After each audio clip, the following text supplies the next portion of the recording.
उत्तर प्रदेश के मुख्यमंत्री योगी आदित्यनाथ इन दिनों जोरों शोरों से चुनाव प्रचार में जुटे हुए हैं। इसी बीच सीएम योगी मिर्जापुर पहुंचे, जहां पहुंचकर उन्होंने एनडीए प्रत्याशी अनुप्रिया पटेल के पक्ष में जनसभा को संबोधित किया। साथ ही उनके पक्ष में वोट देने की अपील भी की। जनसभा को संबोधित करते हुए सीएम योगी ने इंडिया गठबंधन पर जमकर निशाना भी साधा। सर्वाधिक प्रेम धरती पर। आप याद करिए, कभी कांग्रेस की सरकार कहती थी कि 100 पैसा बेचते हैं, नीचे 15 पैसा जाता है, बाकी 85 पैसा एक कांग्रेस के दलाल, समाजवादी पार्टी के दलाल खा जाते थे। आज मोदी जी ने जनधन अकाउंट खोल दिए। दिल्ली और लखनऊ से आने वाला पैसा सीधे आपके अकाउंट में आता है, बीच के मध्यस्थ समाप्त। किसान को किसान सम्मान निधि, हर घर में शौचालय का निर्माण और हर घर में उज्ज्वला योजना का कनेक्शन भी पहुंच गया है। हम लोगों ने तो यूपी में व्यवस्था की है, जितने भी उज्ज्वला योजना के कनेक्शन धारी हैं, होली और दीपावली में उनको एक एक भरा हुआ सिलेंडर मुफ्त में उपलब्ध करवाने का काम करेंगे और हम उपलब्ध करा रहे हैं। 4 करोड़ गरीबों को मकान मिले हैं और यहां 96 में तो कोल जाति के जितने भी परिवार हैं सबको हमने एक एक मकान उपलब्ध करवा दिया है। 100% सैचुरेशन के लक्ष्य को लेकर के हम लोग आगे बढ़े हैं। मोदी जी ने कहा है 4 जून को जब फिर एक बार मोदी सरकार बनेगी, बचे हुए लोगों को भी एक एक आवास उपलब्ध करवाएंगे, कोई भी आवास विहीन नहीं रहेगा। बहनों और भाइयों, सुरक्षा है, सम्मान है, विकास है और गरीब कल्याण भी है। ये सारे कार्य एक साथ हो रहे हैं और साथ साथ आपकी आस्था को भी सम्मान है। याद करिए अयोध्या में रामलला का मंदिर, अयोध्या में रामलला का मंदिर क्या ये समाजवादी पार्टी के लोग और कांग्रेस के लोग करा पाते क्या? क्या ये लोग करा पाते क्या? आप याद करिए, जब आप या आपके पूर्वज नारा लगाते थे कि रामलला हम आएंगे, मंदिर वहीं बनाएंगे, बोलते थे ना, तो ये लोग हंसते थे। सड़कों पे आप उतरते थे तो आपके खिलाफ झूठे मुकदमे दर्ज होते थे, अनावश्यक प्रताड़ना होती थी। और आज तो नारा नहीं, हकीकत है, अयोध्या में रामलला विराजमान हो गए हैं। हो गए ना? कोई संदेह? अब तो रामलला विराजमान हो गए हैं। और याद करिए, अयोध्या में रामलला विराजमान होने के पहले मोदी जी ने अयोध्या के इंटरनेशनल एयरपोर्ट का नामकरण महर्षि वाल्मीकि के नाम पे किया है। अयोध्या में जितने यात्री विश्रामालय हैं, 5000 यात्रियों के लिए हम लोगों ने सरकारी यात्री विश्रामालय और रेन बसेरा बनाए हैं। उन रेन बसेरों का नाम क्या है? भगवान राम जब अयोध्या से निकले थे वनवास के लिए, तो बहनों और भाइयों, उन्होंने पहला विश्राम किया था निषाद राज की यहां। तो हम लोगों ने तय किया जितने विश्रामालय बनेंगे ये सब निषाद राज के नाम पर होंगे। और बहनों और भाइयों, अयोध्या में हर विश्रामालय निषाद राज के नाम पर। भगवान राम को जंगल में जूठे वेर खिलाया था माता सबरी ने। भोजनालय, फ्री भोजनालय अयोध्या के माता सबरी के नाम पर चल रहे हैं। बहनों और भाइयों, एक तरफ अयोध्या में रामलला विराजमान हुए हैं और जंगलों में वनवास में जब गए थे भगवान राम, तो भगवान राम ने संकल्प लिया था, निस्सरहीन करो मई भुज उठाए प्रण कीन। क्या कहा था? निस्सरहीन करो मई भुज उठाए प्रण कीन। देवरिया में कांग्रेस अध्यक्ष राहुल गांधी और सपा अध्यक्ष अखिलेश यादव ने संयुक्त जनसभा को संबोधित किया। इस दौरान अखिलेश यादव ने कहा कि ये चुनाव सिर्फ हमारे लिए नहीं बल्कि हमारी आने वाली पीढ़ियों के भविष्य के लिए भी है। जिसमें सबसे पहले हमें संविधान बचाना है। वहीं राहुल गांधी ने पीएम मोदी पर निशाना साधते हुए कहा कि बाकी सभी लोग बायोलॉजिकल हैं, लेकिन नरेंद्र मोदी जी बायोलॉजिकल नहीं हैं। उन्हें परमात्मा ने अंबानी और अडानी की मदद करने के लिए जमीन पर भेजा है, लेकिन किसानों और मजदूरों की मदद के लिए वो नहीं आए हैं। दोनों प्रत्याशी अपने राष्ट्रीय नेता हमारे आपका तो है ही है, लेकिन ये चुनाव हमारे आने वाली पीढ़ी के भविष्य का चुनाव भी है। जहां हमारी भविष्य की पीढ़ी का चुनाव है, वहीं संविधान बचाने का चुनाव है कि नहीं है? संविधान बचाओगे आप लोग? ये संविधान वही है जो हमें आपको सम्मान दिलाता है, हमें आपको हक दिलाता, अधिकार दिलाता है। यही संविधान हमारी संजीवनी है। मैं अपनी बात को कहता हुआ खत्म करता हूं कि रोटी, कपड़ा और मकान, लेकिन सबसे पहले हमें बचाना है संविधान। इसलिए मदद करिए। मुझे पूरा भरोसा है कि इस बार सदर प्रसाद जी ऐतिहासिक वोटों से जीत करके जाएंगे। जिताओगे आप लोग? ऐसा तो नहीं है बूथ पे जाने के लिए घबरा जाओ आप लोग। बीजेपी वाले रोके तो रुक तो नहीं जाओगे? एक क्रांतिकारी धरती वाले लोग हैं, ये रुकने वाले नहीं हैं। ये आपको डराएं तो डरोगे तो नहीं? ये कुछ लालच दें बूथ के दिन तो कुछ करोगे तो नहीं? ये घालमेल करें तो बच के रहोगे? तो इसलिए बूथ पर तैयारी कर करके वोट डालना।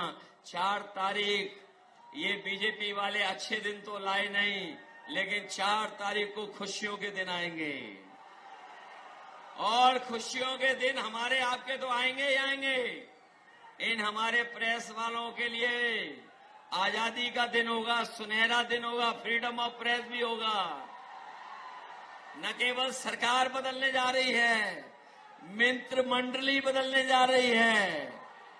मित्र मंडली तो बदलेगी बदलेगी, मंत्रिमंडल भी बदलेगा और मीडिया बंडल भी बदलेगा 4 तारीख को। जो सुनाते रहे मन की बात, अब होगी संविधान की बात। भाई और बहनों, आपने नरेंद्र मोदी जी के इंटरव्यू देखे आजकल? वो चमचे वाले जिसमें 4-5 चमचे बैठते हैं और नरेंद्र मोदी से सवाल पूछते, वो देखे आपने?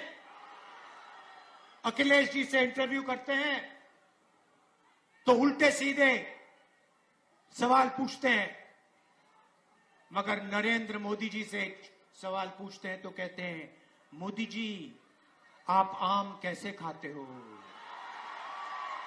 मोदी जी आप आम छील के खाते हो या काट के खाते हो? मोदी जी आम खाने से पहले आप उसको धोते हो? और मोदी जी जवाब देते हैं, ओ चमचो, नरेंद्र मोदी कुछ नहीं करता है। कुशीनगर पहुंचे सपा राष्ट्रीय अध्यक्ष अखिलेश यादव ने बीजेपी सरकार को आड़े हाथे लिया। उन्होंने कहा कि 7वें चरण में जनता का गुस्सा बीजेपी के खिलाफ 7वें आसमान पर पहुंच गया है।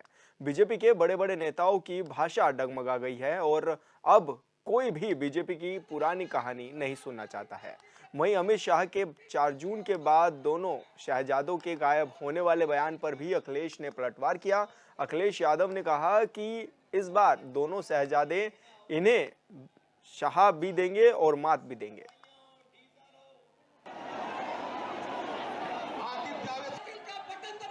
पिछड़ों का, दलितों का, आदिवासियों का आरक्षण छीना है। यही पिछड़े, दलित और आदिवासी लोग सामान्य मेरिट में आ जाते थे, जनरल में इन्हें नौकरी मिल जाती थी, लेकिन अब इनको जनरल में नौकरी नहीं मिलती है। तो इनको अपनी सीमा में बांध दिया है और उसका परिणाम ये हुआ है कि जो 50% है उसमें EWS भी है, उसी में धर्म है। तो आप खुद सोचिए और विचार करिए कि धर्म के आधार पर आरक्षण किसने किसको ज़्यादा दिया, और दूसरी बात, पिछड़े, दलित और आदिवासियों का आरक्षण किसने छीना है। बीजेपी ने पिछड़े, दलित और आदिवासियों का आरक्षण छीना है। ये जानबूझ करके बचना चाहते हैं, इसलिए धर्म की बातें कर रहे हैं। इनकी कोई बातें सुनना नहीं चाहता है।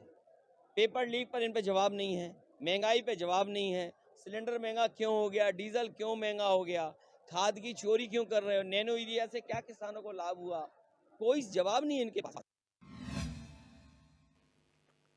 कन्नौज जिले में बारिश के दौरान नगरीय क्षेत्रों में होने वाले जलभराव से निपटने के इंतजाम शुरू कर दिए गए हैं। डीएम के निर्देश के बाद नगरीय निकायों में जल निकासी के लिए रास्ते बनाने शुरू किए जा चुके हैं। शहर में बड़े नालों की साफ सफाई कर पानी निकालने का रास्ता बनाया जा रहा है।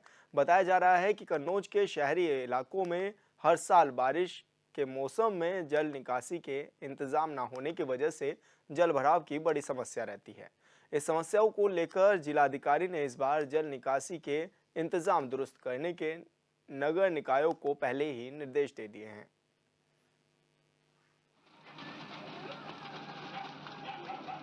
तो नगर पालिकाएं उन्होंने अपना पहले से इसमें कार्य प्रारंभ कर दिया गया है और बरसात प्रारंभ होगा इससे पहले जो बड़े नाले हैं इनकी सबकी क्लीनिंग होगी, सिल्ट इन पर निकाल दिया जाएगा ताकि ये जो जल भराव की स्थिति है जब बरसात हो तब ना हो। तो बड़े नालों पे विशेष रूप से इस समय जोर दिया जा रहा है, उनके सफाई और सिल्ट का डीसिल्टिंग का कार्य इस समय चल रहा है। बाकी जो हमारे कस्बों के अंदर जो नालियां हैं तो उनका एक रेगुलर इंटरवल पे इनकी जो टीम है नगर पालिका की लोग स्वच्छता का कार्य करते रहते हैं, क्लीनिंग करते रहते हैं, तो वो भी करेंगे। बदायूं में AD health doctor Pushpa Pant ने जिला अस्पताल और महिला अस्पताल का निरीक्षण किया। निरीक्षण के दौरान मिली खामियों पर एडी हेल्थ ने नाराजगी जाहिर की। निरीक्षण के दौरान रेन बसेरे बंद देखा गया तो वहीं दीवारों पर सीलन और कुछ वार्डों में बिजली की समस्याएं भी देखने को मिली, जिसके बाद एडी हेल्थ ने वार्ड में बिजली व्यवस्था सही कराने के निर्देश दिए हैं।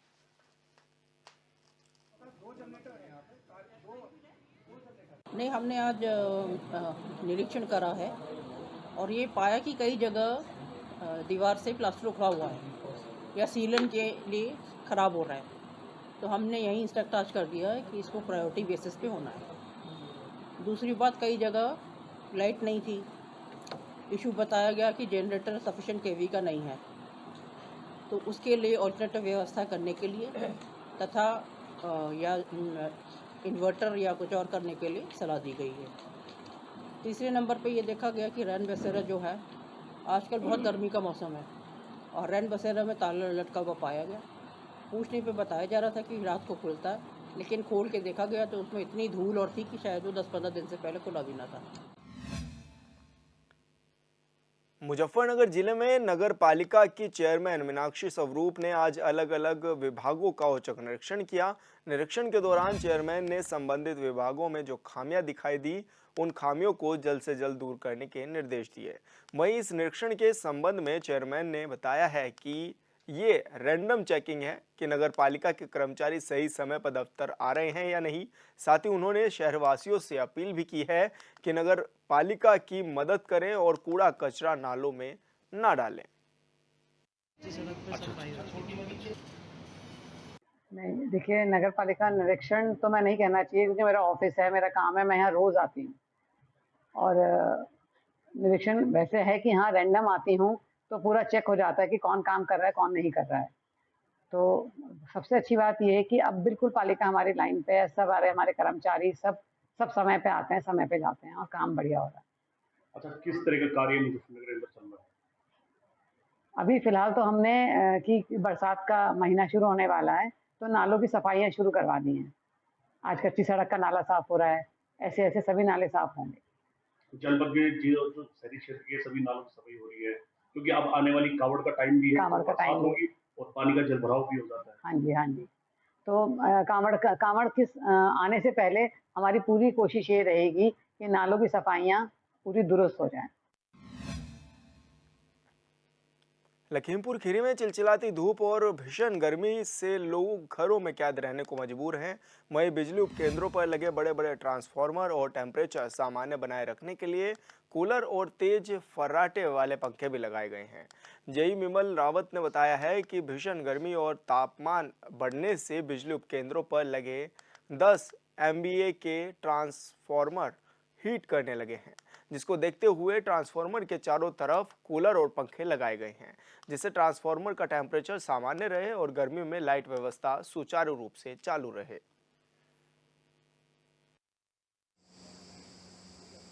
हाँ, ये ट्रांसफार्मर पे कूलर और पंखों का प्रयोग किया जा रहा है, क्योंकि ताकि इसका ट्रांसफार्मर का टेम्परेचर गिर सके। इसमें भीषण गर्मी पड़ने के कारण ट्रांसफार्मर का भी टेम्परेचर बढ़ता जा रहा है, जिस कारण से ट्रांसफार्मर हीट कर रहा है और इससे कि अभी इसका 72 डिग्री सेल्सियस तक पहुंच गया था टेम्परेचर। अब हम लोग इससे फैन भी चल रहे हैं और पानी वाले पंखे भी लगाए गए हैं, कूलर भी लाया गया है, जैसा कि देख रहे हैं। कूलर भी लगाया जाएगा और भी कूलर भी 1-2 मंगाए जाएंगे, लगाया जाएगा, ताकि इसका टेम्परेचर कम से कम बना रहे और लोगों को कोई भी असुविधा ना हो, सप्लाई सुचारू रूप से दी जा सके।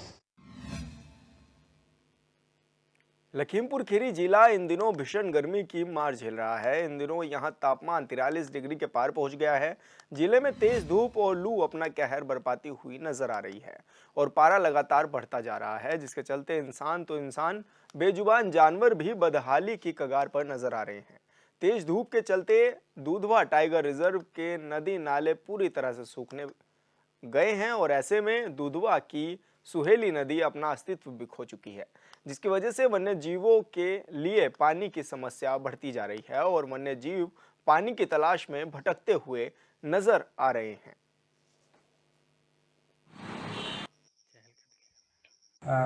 इसके संबंध में मुझे बताना है कि जो हमारे प्राकृतिक रूप से जो वाटर होल हैं, उसको हम लोगों ने कई जगह बोरिंग भी कराई है और कुछ जगह जो WWF है उसके सहयोग से भी हमने बोरिंग कराई है। और हमारे सारे वाटर होल जो मैनमेड है उसमें पानी चल रहा है और जहाँ पे बोरिंग नहीं है वहाँ पे हम टैंकर से उसको नियमित रूप से हम लोग भरवा रहे हैं। तो इस बात ये सही आप कह रहे हैं कि गर्मी जल्दी शुरू हुई और काफ़ी ज़्यादा गर्मी रही, लेकिन उसी हिसाब से हम लोग तैयार रहे हैं और अभी तक हम लोगों ने उसमें पानी की उपलब्धता बनाए रखी है। स्टाफ लगातार मेहनत कर रहा, मॉनिटर कर रहा है, तो इस समय ऐसी कोई समस्या अभी नहीं है।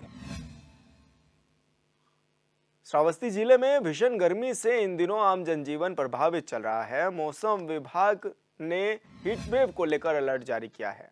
मौसम बदलने के आसार न देखने से लोगों को काफी परेशानी बढ़ती हुई उनको नजर आ रही है और जिले में सुबह से ही सूरज की किरणें आसमान से आग बरसा रही हैं।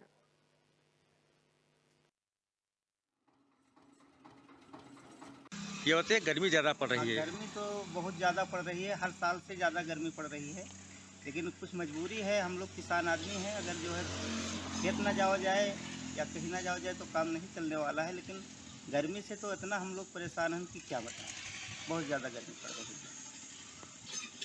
आप साइकिल से कहीं जाते हैं या बाइक से जाते हैं तो कैसा फिर होता है? साइकिल से चलते हैं तो बिल्कुल तपन होता है कि इतना महसूस होता है कि पूरी देह ही जले लागत है। बहुत भीषण गर्मी पड़ रही है, सब तन बदन जला जा रहा है, बहुत घोर गर्मी है। जब से हम पैदा हुए हैं और देखने लायक और जानने लायक भी हैं, इससे ज़्यादा गर्मी कभी पड़ा ही नहीं। सब देह जला जा रहा है, लेकिन क्या करें, निकलना मजबूरी है। मौसम विभाग ने अलर्ट किया है, कूलर पंखा ना ऐसा जाते नहीं है, ये भी जाते हैं। क्या बताया, अभी मैं बहराइच गया था, वहाँ से आए हैं, चलना दुश्वार है, हाथ पैर जल रहा है, ऐसा लग रहा है कि आग लगी है। हम लोग किसान हैं, ना जाए तो क्या करें। सबसे बड़ी समस्या है, कई वर्षों से ज़्यादा इस बार गर्मी है, बहुत ज़्यादा जलन है। हम लोग ठंड पानी से हाथ मुँह धुलते हैं, इसके बाद में उतना ही जलन। गर्मी वास्तव में हर बार से ज़्यादा इस बार गर्मी दिखाई दे रही है, लेकिन कुछ ज़रूरी काम ऐसे हैं कि गर्मियों में निकलना पड़ रहा है। एसी में बैठने के बाद, 4 गाड़ी में बैठने के बाद भी गर्मी ज़्यादा होने के कारण गाड़ी की एसियाँ नहीं काम कर रही हैं और मौसम विभाग ने अपने यहाँ पर हाई अलर्ट भी जारी किया है। लेकिन अब मजबूरियाँ ये हैं कि कुछ ज़रूरी काम को लेकर के घर से बाहर निकलना पड़ रहा है और ज़्यादा गर्मी है, लू का बहुत प्रभाव है। बाइक पे तो वो हालात है कि आदमी झुलझुलापन का शिकार हो रहा है। बुलंदशहर के गुलावटी कोतवाली क्षेत्र में मिट्टी खनन कर रहे डंपर ने चौकीदार को कुचल दिया है, जिससे उसकी मौके पर ही मौत हो गई। घटना के बाद जहां डंपर चालक फरार हो गया, वहीं मृतक के परिजनों ने जमकर हंगामा किया। सूचना पर पहुंची पुलिस ने शव को पोस्टमार्टम के लिए भेजा और मामले की जांच में जुट गई।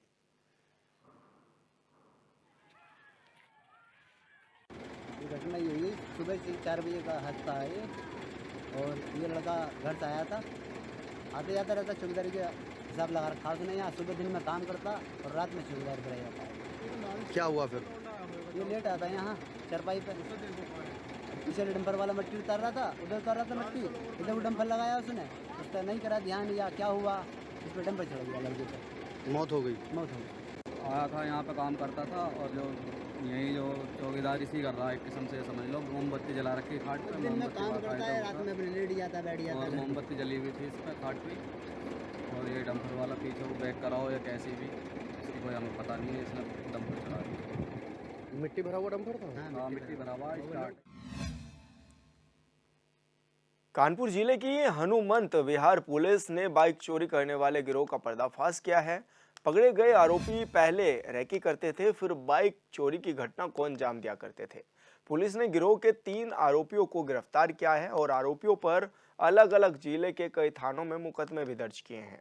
पुलिस ने आरोपियों के पास से 12 मोटरसाइकिल भी बरामद की हैं।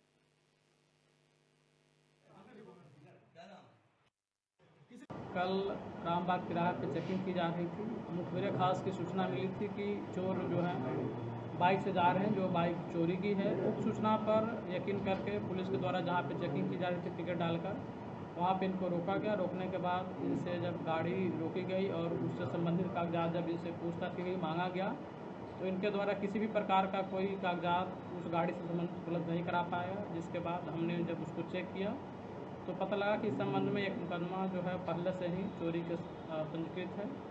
दिनांक 21/4/2024 को थाना हनुमंत विहार पे एक 379 का मुकदमा पंजीकृत था, जिसमें बाइक चोरी हुई थी। ये बाइक जो हमारा गला मंडी है वहाँ से चोरी हुआ था। इसके बाद में इन लोगों को पकड़ा गया और इनसे जब विधिक पूछताछ की गई तो इनके द्वारा ये घटना का होना कबूल किया गया और इन्होंने अलग अलग थाना क्षेत्रों में और अलग अलग जनपदों में घूमकर ये गाड़ियां बाइक चोरी करने की घटना को कारित कर। बरेली में बदमाशों ने एक महिला को घर में बंधक बनाकर दिन दहाड़े लूट की घटना को अंजाम दिया। इस दौरान महिला ने विरोध करने पर बदमाशों ने महिला को ईंट से पीट डाला। सूचना पर पहुंची थाना इज्जत नगर पुलिस सीसीटीवी के जरिए बदमाशों की तलाश करने में जुटी हुई है।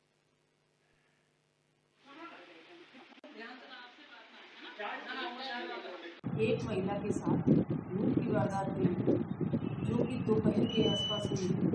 2 अज्ञात लोगों के द्वारा उसके यहाँ जाकर लाकर कुछ रुपए और जेवरात ले लिए गए। इस संबंध में थाना इज्जत नगर में अभियोग पंजीकृत कर लिया जा रहा है और शीघ्र ही घटना का अनावरण